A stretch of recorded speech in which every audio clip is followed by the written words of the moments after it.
testov vidím v tom, že žiak si môže jednak naučiť sa nové a hlavne pri opakovaní učíva. Sú tam rôzne typy úloh, obľúbenosť je rôzna.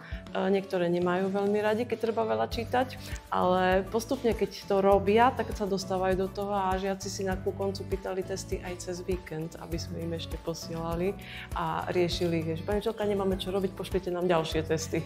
Takže sme im posielali a bolo vidno potom napríklad, či už pri slovnej zásobe jazyk hovorím, som jazykárka, tak tam pekne akože si precvičili učivo. Aj tá úspešnosť potom trošku narastala.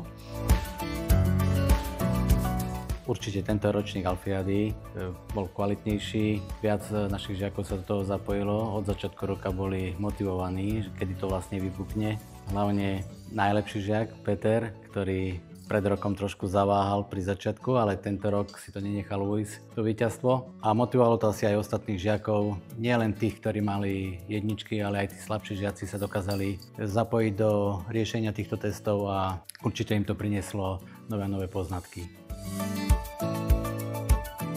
Tak súťaž Alfiáda sa mi tohto roku páčila veľmi veľa, ako podľa mňa to mi pomáhalo veľmi v zopakovaní si učiva a taktiež som sa naučila veľa nových vecí. Zopakovala som si veľa učiva a naučila som sa niečo nové.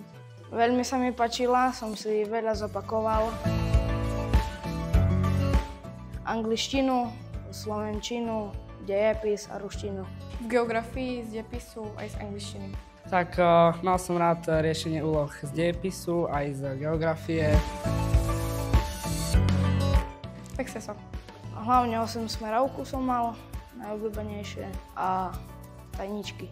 Hlavne Pexeso a spájanie úloh.